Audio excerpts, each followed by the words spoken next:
Bismillahirrahmanirrahim. Assalamualaikum warahmatullahi wabarakatuh. Apa kabar teman-teman? Semoga teman-teman dalam keadaan sehat walafiat.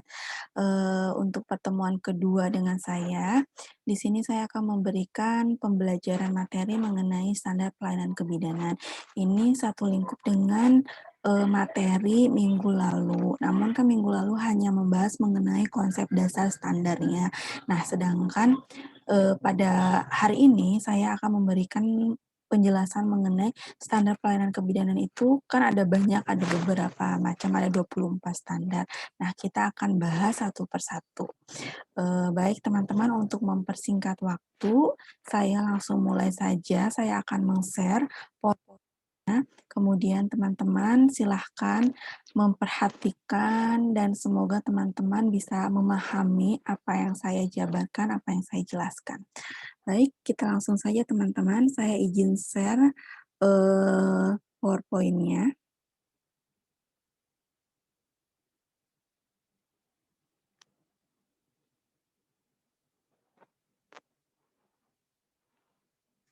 Nah, ini untuk pertemuan kedua.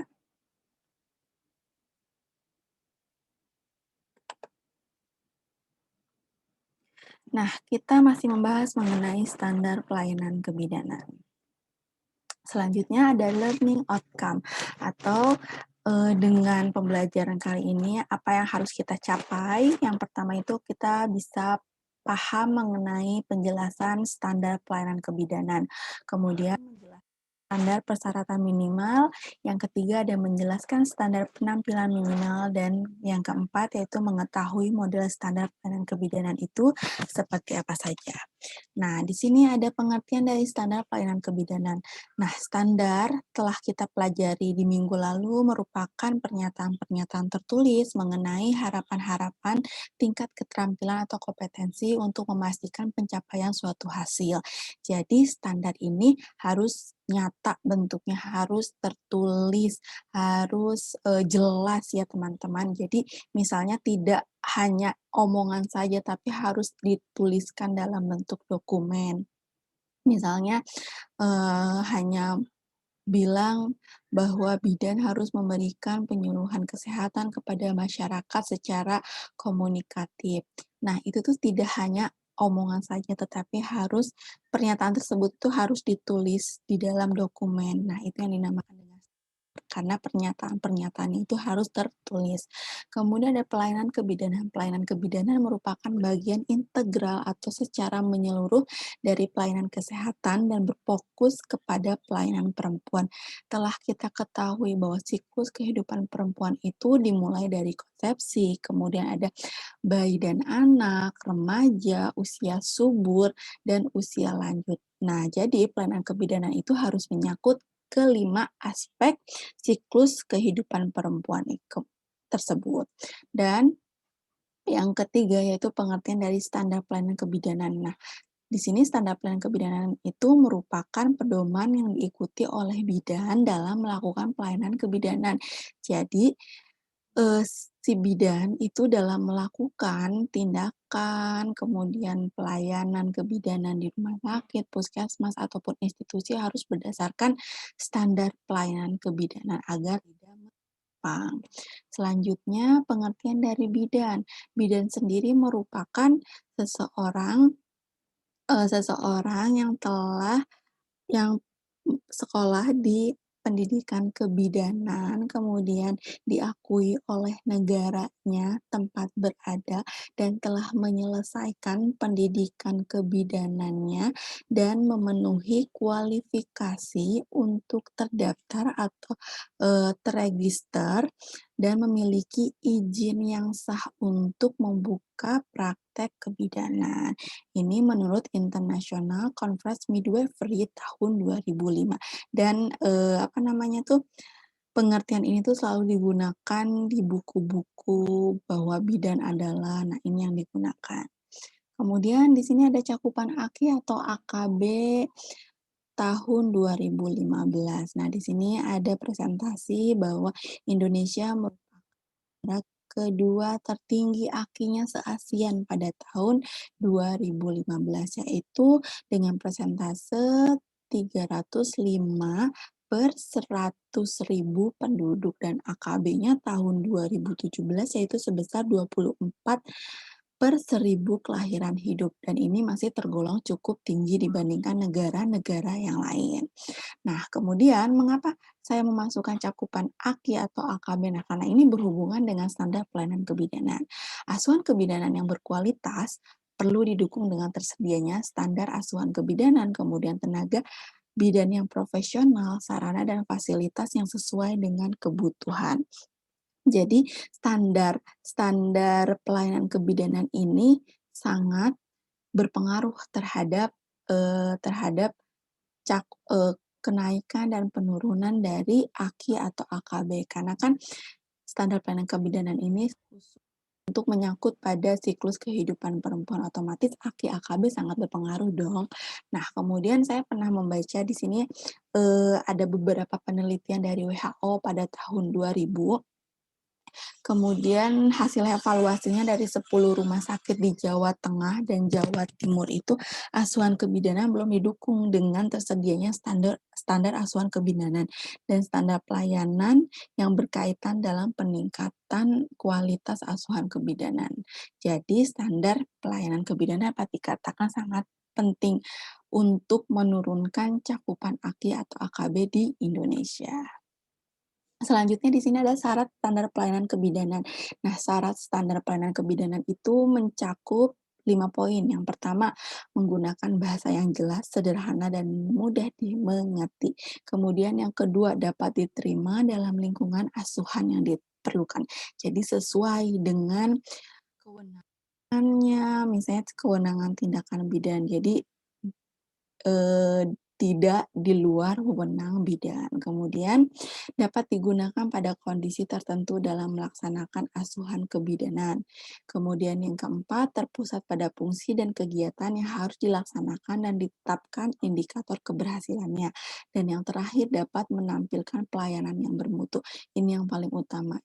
Jadi hasil akhirnya itu harus pelayanan yang dapat memenuhi kebutuhan pasien yang bermutu.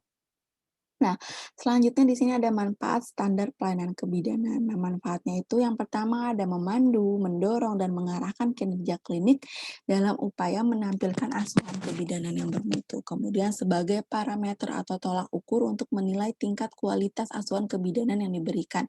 Jadinya dengan adanya standar pelayanan kebidanan ini bisa menjadi penilaian seberapa berkualitasnya asuhan kebidanan yang diberikan. Kemudian alat penilaian diri sendiri bagi bidan dalam melaksanakan tugas dan tanggung jawabnya. Jadi si bidan dengan ada standar pelayanan kebidanan ini pada saat si bidan memberikan pelayanan kebidanan, nah dia tuh bisa menilai dirinya sendiri apakah sudah sesuai dengan standar pelayanan kebidanannya atau belum. Kemudian mempertahankan profesionalisme bidan sebagai praktisi klinis, jelas ya. Meningkatkan efektivitas dan efisiensi asuhan kebidanan, kemudian meningkatkan penerimaan masyarakat terhadap asuhan kebidanan, serta melindungi penyelenggaraan pelayanan kesehatan dari kemungkinan timbulnya gugatan hukum.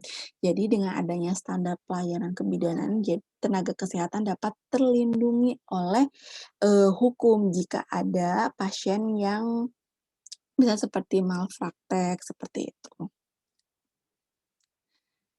Nah, di sini format standar pelayanan. Nah, membuat standar pelayanan kebidanan ini ada formatnya dan ini harus digunakan ketika teman-teman misalnya teman-teman ingin membuat contoh dari standar pelayanan kebidanan. Yang pertama itu ada tujuan merupakan tujuan dasar. Formatnya yang pertama membuat tujuan terlebih dahulu. Terus yang keduanya pernyataan standar. Nah, pernyataan standar di sini berisi pernyataan tentang pelayanan kebidanan yang dilakukan dengan penjelasan tingkat kompetensi yang diharapkannya itu seperti apa. Kemudian ada hasil, hal yang ingin dicapai oleh pelayanan yang diberikan dan dinyatakan dalam bentuk yang dapat diukur. Kemudian ada prasyarat, misalnya hal-hal yang diperlukan, ada alat, kemudian obatnya apa saja yang digunakan, kemudian keterampilannya itu seperti apa saja. Dan yang terakhir adalah proses, berisi langkah-langkah pokok yang perlu diikuti penerapan standar. Nah, nanti untuk lebih jelasnya Ibu akan memberikan contoh, sesuai dengan format standar pelayanan kebidanan itu seperti apa saja.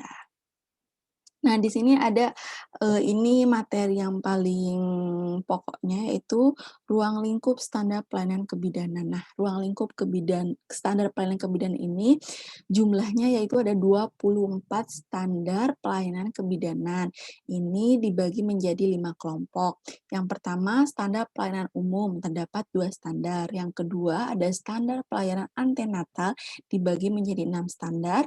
Standar pertolongan persalinan dibagi menjadi 4 standar, standar pelayanan NIPAS dibagi menjadi 3 standar, dan standar penanganan kegawat daruratan obstetri neonatal dibagi menjadi 9 standar. Jadi jumlah keseluruhannya yaitu ada 24 standar pelayanan kebidanan. Nah, kita bahas satu persatu ya teman-teman.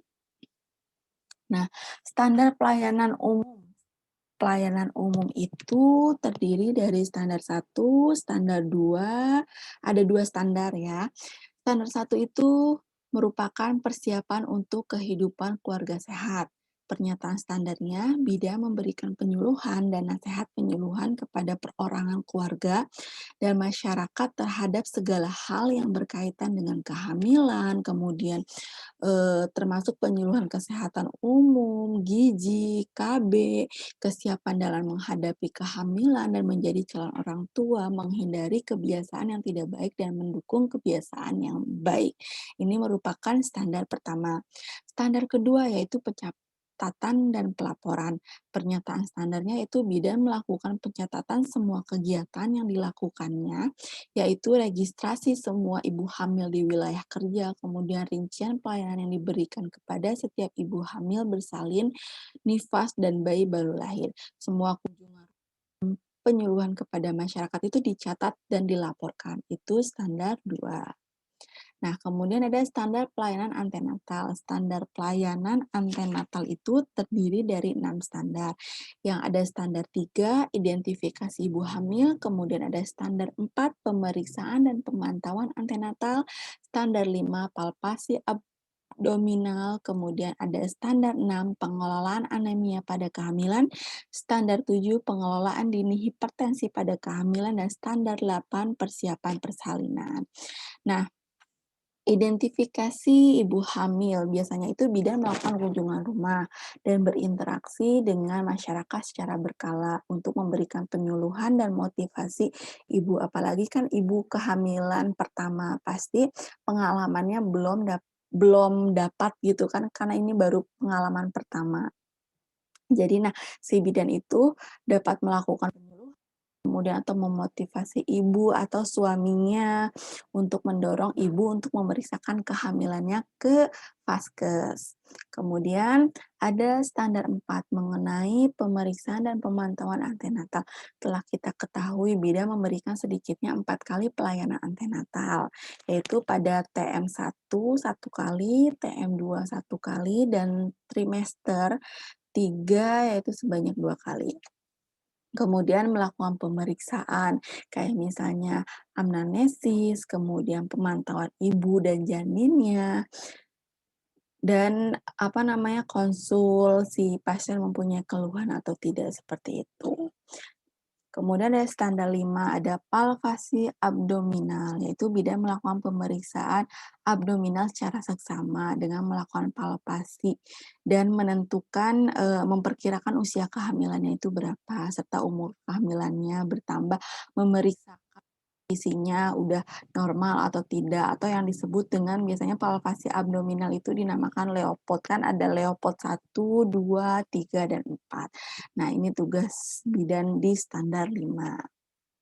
Kemudian standar 6, pengelolaan anemia pada kehamilan, yaitu bidan melakukan tindakan pencegahan, penemuan, penanganan, ataupun rujukan semua kasus anemia pada kehamilan sesuai dengan ketentuan yang berlaku. Standar 7 ada pengelolaan dini hipertensi pada kehamilan.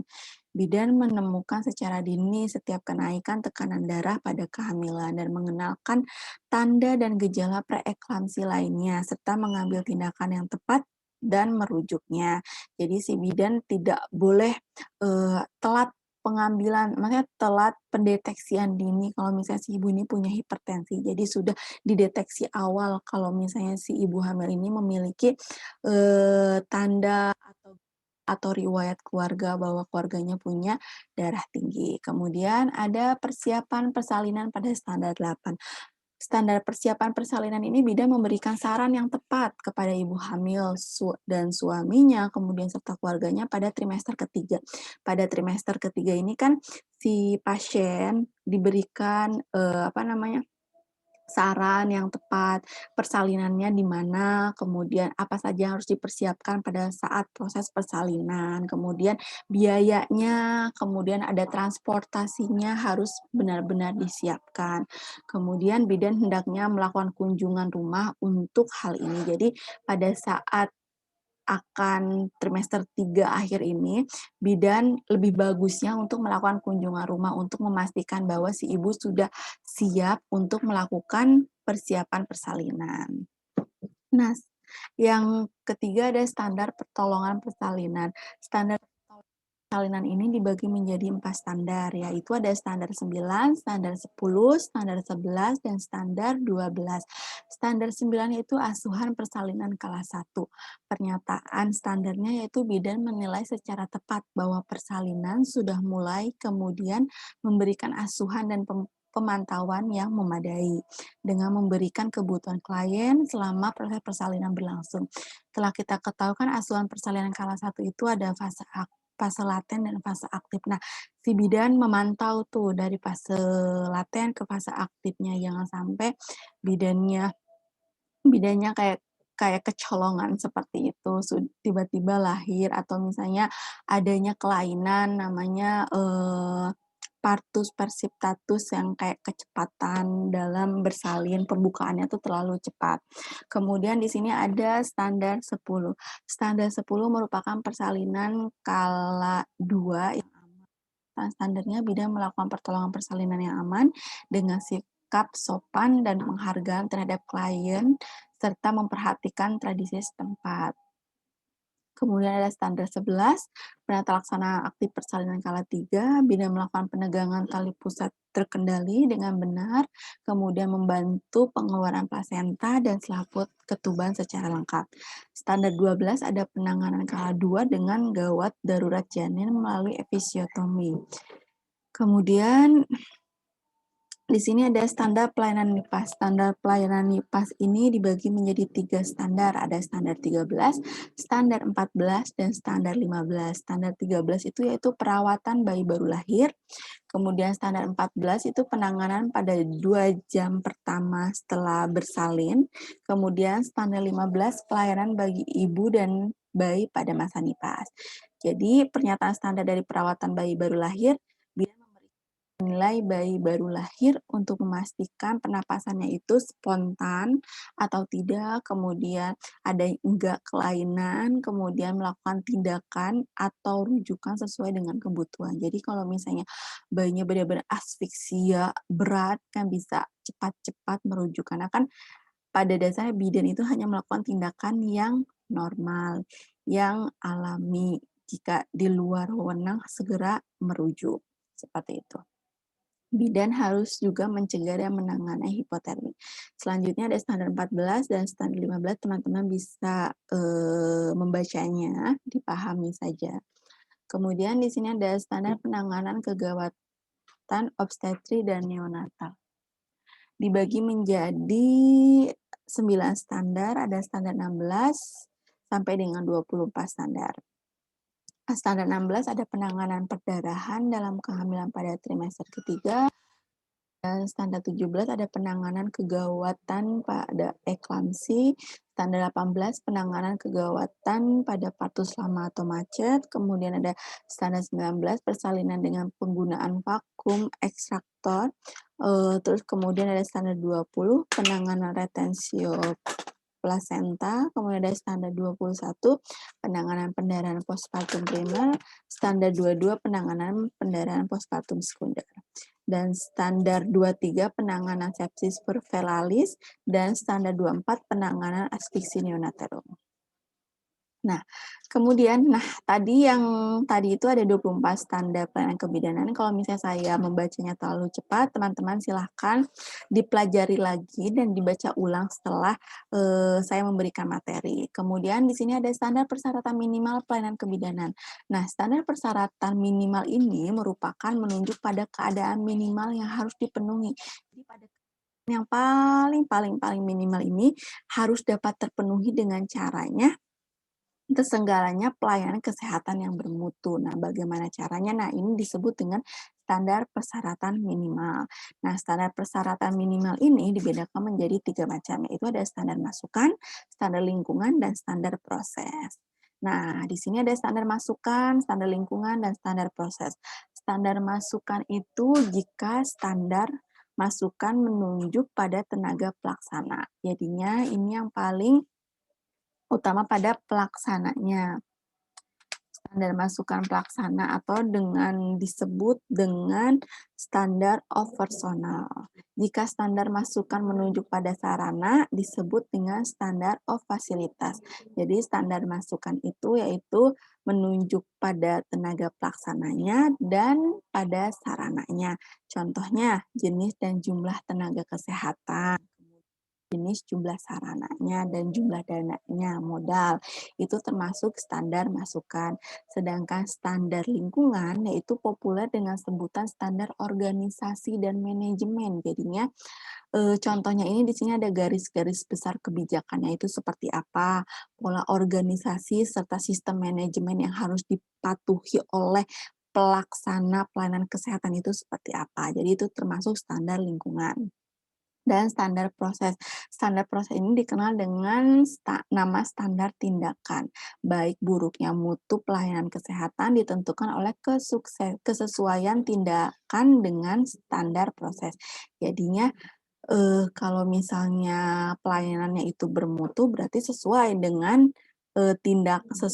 tindakan yang dibuat oleh standar proses. Sedangkan kalau misalnya tidak bermutu berarti ya tidak sesuai. Contohnya tindakan medis dan tindakan non medis pelayanan kesehatan. Jadi standar proses itu merupakan akhir nih. Tindakannya itu kan sesuai nggak yang sudah dibuat oleh standar pelayanan kesehatan, seperti itu. Standar penampilan minimal pelayanan kebidanan merupakan penampilan pelayanan kesehatan yang masih dapat diterima. Standar ini menunjuk pada unsur keluaran yang disebut dengan nama standar keluaran atau populer dengan standar penampilan. Untuk mengetahui apakah mutu pelayanan kesehatan yang diselenggarakan masih dalam batas-batas wajar atau tidak. Kemudian contohnya nih, contoh dari standar keluaran aspek medis. Angka kesembuhan, kemudian angka efek sampingnya, kemudian ada angka komplikasi dan angka kematiannya. Dan standar keluaran aspek non-medis yaitu hubungan dokter dengan pasiennya itu seperti apa, keramah tamahan petugas, serta keluhan pasien dan kepuasan pasien. Jadi standar penampilan minimal ini yaitu pada performance-nya, pada penampilannya, dan pada keluarannya, output-nya itu seperti apa. Kan yang tadi ada standar proses itu kan berupa tindakan-tindakan, sedangkan standar di penampilan ini kan terdiri dari output dan penampilan. Nah, ini tuh dari standar keluarannya itu hasilnya sih, ini hasilnya itu seperti apa. Contohnya standar keluaran aspek medis, misalnya angka kesembuhannya 100%, kemudian angka efek sampingnya 0%, seperti itu. Jadi ini yang hasilnya ya. Mohon maaf yang tadi ini yang standar proses ini tindakannya, jadi prosesnya, pada saat prosesnya. Sedangkan keluaran ini hasilnya. Kemudian di sini ada kedudukan dan peranan standar dalam proses program menjaga mutu. Ini bagiannya standar lingkungan, ada standar masukan, standar proses. Jika pada standar masukan, standar proses adanya penyimpangan, menjadikan penyebab masalah dalam mutu pelayanan. Kemudian hasilnya standar keluaran. Kalau misalnya standar keluaran ada penyimpangan, nah itu menjadi masalah mutu pelayanan. Jadi untuk melihat hasilnya itu di standar keluarannya. Kalau misalnya tidak sesuai dengan standar pelayanan, berarti itu dapat menjadikan masalah mutu pelayanan, seperti itu. Nah, penyusunan dan pengembangan standar itu ada 7 poin ya, ada 6 poin teman-teman.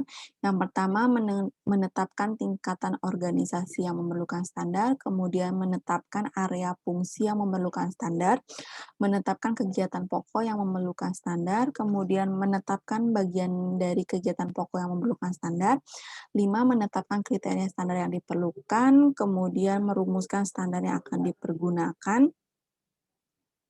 Nah, di sini saya akan nanti bisa teman-teman baca saja ya, karena ini lumayan banyak, mungkin saya akan memberikan contoh yang untuk, misalnya yang terakhir ke-6 ya, penyusunan pengembangan standar yang merumuskan standar yang akan diperlukan. Nah, di sini ada unsur masukan semua tenaga pelaksana ya. Selanjutnya yang dilakukan untuk merumuskan pernyataan dari standar tersebut sesuai dengan kriteria standar. Contoh standar untuk pelayanan imunisasi hepatitis B misalnya di sini. Telah mendapatkan pelatihan teknik dan dosis imunisasi semua lemari es tempat menyimpan vaksin itu terkontrol suhunya. Semua vaksin tidak kadaluarsa dan jumlah alat suntiknya tersedia. Unsur lingkungan contohnya semua petugas medis aktif menyelenggarakan imunisasi. Kemudian unsur prosesnya semua calon peserta imunisasi mendapatkan penyuluhan dengan teknik yang benar. Jadi kalau unsur proses itu tindakannya. Kemudian unsur keluarannya berarti hasilnya. Berarti semua penduduk yang telah mendapatkan pelayanan imunisasi terlindung dari penyakit hepatitis B, seperti itu. Nah, mungkin cukup sekian penjelasan materi dari saya. Mungkin kalau misalnya teman-teman ada hal yang kurang jelas atau misalnya ada yang ingin ditanyakan, kita berdiskusi melalui WhatsApp grup yang telah dibuat. Jadi teman-teman silahkan yang ingin bertanya ataupun sharing, berdiskusi, dilanjutkan kita diskusi melalui grup WhatsApp. Kemudian di sini saya akan memberikan tugas kepada teman-teman untuk minggu depan, jadi untuk pertemuan ketiga kita, mungkin kalau misalnya pertemuan ketiga atau misalnya pertemuan keempat. Nah, di sini ada tugasnya yang pertama itu menguraikan sebagian dari standar kebidanan. Nah, karena teman-teman kan kuliah di kebidanan, jadi saya mengambil model standar pelayanan kebidanan itu yang sesuai dengan profesi teman-teman, yaitu yang standar pelayanan antenatal, standar pelayanan pertolongan persalinan, standar pelayanan nifas. Nah, di sini kan ada pelayanan antenatal, ada standar 3, standar 4, standar pelayanan pertolongan persalinan ada standar 9, standar 10, kemudian standar pelayanan nifas ada standar 13 dan standar 14. Teman-teman silahkan membuat dan menguraikan, menjelaskan misalnya tujuan dari standar 3 itu apa, kemudian proses prasyaratnya bidan itu apa, prosesnya bagaimana, hasilnya itu seperti apa, silahkan sesuai dengan standarnya. Kan ini ada 1, 2, 3, 4, 5, 6, ada 6 standar tugasnya, jadi 1, 2, 3, 4, 5, ada 6 standar dan teman-teman dibagi menjadi 2 kelompok, terserah sembarang kelompoknya entah itu dari absen ataupun dikocok, terserah teman-teman. Jadi kelompok A standar 3, standar 9, dan standar 13, kelompok B standar 4, standar 10, dan standar 14. Kemudian masing-masing kelompok menjelaskan dan menjabarkan standar di atas berdasarkan format standar pelayanan kebidanan. Kemudian nanti kita presentasikan. Jadi ini untuk melatih teman-teman, dan mengingat standar pelayanan kebidanan itu harus seperti apa saja. Nah, jadinya dibuatnya seperti ini teman-teman yang tadi sudah saya jelaskan. Nah, di sini kan ada format. Nah, ini berdasarkan formatnya, ini tujuannya itu apa, kemudian pernyataan standarnya itu apa, hasil dari standar 13 itu apa, misal persyarat dari standar 13 itu apa, proses dari standar 13 itu apa. Nah, ini nama standarnya, kemudian ini nanti tugasnya dibuat seperti mana ya?